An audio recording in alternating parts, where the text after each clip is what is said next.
Onus Laboratorio del Piede, centro altamente specializzato nella costruzione di plantari su misura, dedica nuove tecnologie di rilevazione dei carichi posturali per dare voce alla filosofia di benessere che lo caratterizza. Ben ritrovati al meteo. La perturbazione si allontana lentamente dalle nostre regioni. Nella giornata di mercoledì, tuttavia, il tempo risulterà ancora perturbato. Ma vediamo la situazione nel dettaglio.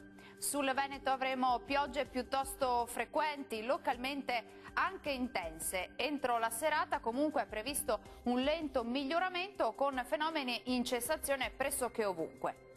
Temperature minime tra 10 e 13 gradi, massime comprese invece tra 14 e 17 gradi.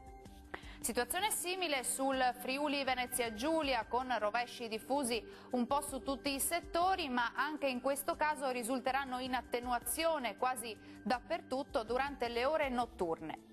Vediamo anche le temperature, le minime saranno comprese tra 11 e 14 gradi, massime oscillanti invece tra 16 e 17 gradi.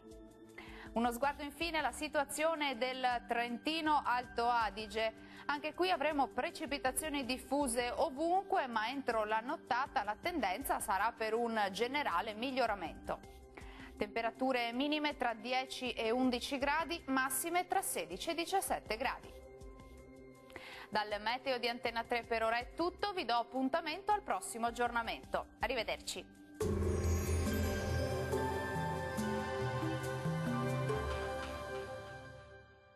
Tonus è il miglior negozio di calzature moda comoda. Qui troverete il più vasto assortimento di calzature Fratelli Tomasi. Eleganza e comodità, perché camminare è vivere.